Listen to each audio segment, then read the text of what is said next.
అధికార ప్రతినిధి సురేంద్ర నాయుడు గారి దగ్గరికి వెళ్ళాం. సురేంద్ర నాయుడు గారు, మీ లోకేష్ గారు మాత్రం వీళ్ళ గుండెల్లో రైళ్లు పరిగెత్తిస్తున్నారు, రకరకాల గుబులు పుట్టిస్తున్నారు వైసీపీ వాళ్ళ గుండెల్లో. ఆయన వెళ్ళింది అధికారిక కార్యక్రమాల మీదైనా వీళ్ళకి రకరకాల అనుమానాలు.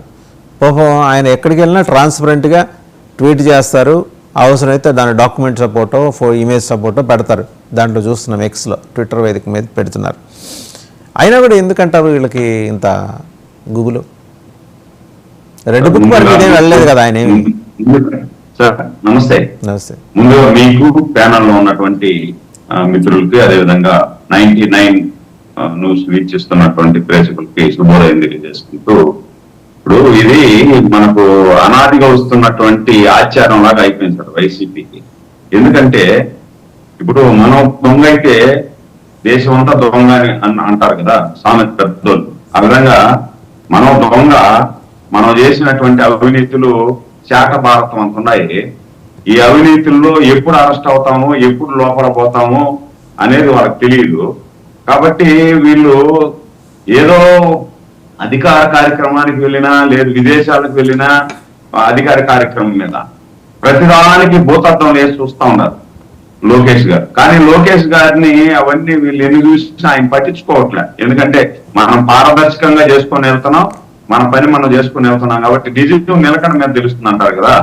ఆ విధంగా లోకేష్ గారు ఏం చేస్తున్నారు అనేది ఆయన ప్రతిదీ కూడా ట్విట్టర్ లో పెడుతున్నారు. అదేవిధంగా మీడియా సంస్థలను పిలిచి, నేను ఈ విధంగా ఈ కార్యక్రమానికి వచ్చాను, ఈ కార్యక్రమం, ఈ డెవలప్మెంట్స్ ఇలా జరిగాయి అని చెప్పి ఆయన క్లియర్ కట్ గా చెప్తున్నారు. వీళ్ళలాగా మనం ఇక్కడ చెప్పేది ఒకటి, చేసేది ఒకటి ఉండదు. ఇక్కడ ఒకటి చెప్తారు, అధికారంలో ఉన్న 5 సంవత్సరాల పాటు అక్కడికి పోయిన తర్వాత వీళ్ళ కేసులు మాఫీ కోసం కాళ్ళ ఏళ్లబడి ఏ రోజు కూడా రాష్ట్ర అభివృద్ధి కోసం, రాష్ట్రాన్ని డెవలప్మెంట్ చేయాలనే పాపాన్ని వీళ్ళు పోయింది లేదు. కాబట్టి అదే అనుమానం ఉంటది వీళ్ళకి. దొంగ మనం అయితే దేశం అంతా దొంగ అంటారు కదా, ఆ విధంగా అదే అనుమానం ఉంటది. ఈరోజు వాస్తవంగా చెప్పాలంటే సార్, తెలుగుదేశం పార్టీ కార్యకర్తల్లో కూడా, తెలుగుదేశం పార్టీ కార్యకర్తల్లోనే కాదు, టోటల్ ఎన్డీఏ కూటమి ఎవరైతే కార్యకర్తలు ఉన్నారో వీళ్ళందరిలో కూడా కొంత బాధ అయితే ఉంది. ఏమి బాధ అంటే, మనల్ని హింసించి, మనల్ని నామినేషన్ వేయకుండా చేసి, మనల్ని ఇబ్బంది పెట్టి, మనల్ని కేసులు పెట్టి, ప్రజా పోరాటాల మీద ఏదైనా ఒక నిరసన తెలపదామని రోడ్డు మీదకి వస్తే అటెంప్ట్ మర్డర్, టెర్రరిజం ఇలాంటి కేసులు పెట్టినటువంటి వీళ్ళ మీద మన ప్రభుత్వం ఎందుకు చర్యలు తీసుకోవటం లేదు? చర్యలు కాదు, చాలా ఉదాసీనంగా వ్యవహరిస్తున్నారు అనే అబ్జర్వేషన్ అయితే ఉందండి ఆంధ్రప్రదేశ్ లో. ఉదాసీనతంగా ఎందుకు వ్యవహరిస్తా ఉంది? వాళ్ళు మనకు అధికారంలోకి వచ్చిన వెంటనే మనల్ని రోడ్డు మీదకి రానిలేదు. మనం నిజంగా ప్రజల కోసం పోరాటం చేసేదానికి కూడా, ఒక నిరసన తెలిపిన, ఒక పోస్టు సోషల్ మీడియాలో పెట్టిన, ఒక మీడియాలో ఒక మాట మాట్లాడిన, మన మీద కేసులు పెట్టినటువంటి వీళ్ళ మీద మనం కక్ష తీర్చుకోవాలనేసి ఎన్డీఏ కార్యకర్తలు అందరి మీద ఉంది సార్. తెలుగుదేశం, బీజేపీ, జనసేన అందరి మీద కూడా ఉంది. ఏమైనా వైసీపీలో పనిచేస్తున్నటువంటి కొంతమంది కూడా మీరెందుకు అబ్బా ఇంకా ఏం చేయట్లేదు మా వాళ్ళ మీద అనేసి అడుగుతున్నారు నన్ను. నేను కావాలంటే పేర్లు కూడా చెప్తా. అలాంటి వాళ్ళు ఉన్నారు. కానీ చెప్పేయండి సార్, ప్రయత్నాలు చేసినా కాదు, ఆ పేర్లు చెప్పేయండి, కొంచెం అందరికి తెలుస్తాయి కదా అలా అడుగుతున్న వాళ్ళ పేర్లు. మేము ఎన్ని ప్రయత్నాలు చేసినా, ఎన్ని చేసినా కూడా వాళ్ళు ఏం చెప్తున్నారంటే, మా వాళ్ళు మనకు వాళ్ళకు డిఫరెన్స్ ఉండాలి కాబట్టే కదా మనకు 164 సీట్లు వచ్చాయి, కాబట్టే వాళ్ళకు 11 సీట్లు వచ్చినాయి. కాబట్టి ఏదైనా కూడా అవినీతి జరిగింది వాస్తవం. ఈ అవినీతిని చట్ట ప్రకారం మనం ముందుకు తీసుకెళ్దాం, చట్ట ప్రకారం వాళ్ళకి శిక్ష అనుభవించేటట్టుగా చేద్దాం. చట్టం ఎవరికి చుట్టం కాదు. కాబట్టి మనం ఏదైనా కూడా వాళ్ళు లోతుగా చర్చించి ఎవరెవరు ఏ అవినీతి చేశారు ఆధారాలతో సహా కోర్టు ముందు ఉంచుదాం, కోర్టులో శిక్ష వాళ్ళకి పడేటట్టు చేద్దాం అనే విధంగా ప్రభుత్వం ముందుకు పోతా ఉంది.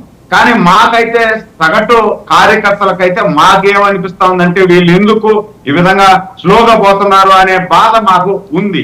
ఈ బాధ ఉన్నా కూడా పక్కన పెట్టేసి వాళ్ళ పని వాళ్ళు చేసుకొని పోతున్నారు. కానీ వీళ్ళకి ఎందుకు ఉలుకు, ఢిల్లీకి పోయే పనికి ఏడ మనం 43,000 కోట్లు దిగమింగేసాం కదా, దీని మీద ఈడీ కూడా అటాచ్మెంట్ చేసేసింది కదా, అడ్డంగా దొరికిపోయినాం కదా, మళ్ళా ఈ కేసులు ఏమన్నా త్వరగా దొరకతారేమో, ముందుకు ఫాస్ట్ గా తీసుకెళ్లి ఫాస్ట్ ట్రాక్ కోర్టులు ఏమైనా ఏర్పాటు చేస్తారేమో అనే బాధ కలుగుంది.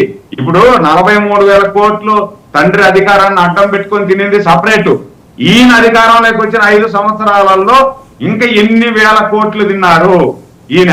దాని బహుశా ఇప్పుడు అదే కదా, ఇప్పుడు మీరు లేవనెత్తిన అంశం మీదే చర్చ అంతా. సురేంద్ర నాయుడు గారు, మీరు లేవనెత్తిన అంశం మీదే ఈ ప్రత్యేక కోర్టులు ఏర్పాటు చేయించే విషయంలో లాబీ చేయడం కోసం మంత్రి లోకేష్ గారు ఏమన్నా ఢిల్లీ వెళ్ళారా అనే అనుమానం. మీరు చెప్పకుండా చెప్తారా ఆయన ఎందుకు ఢిల్లీ వెళ్ళారు అనేది?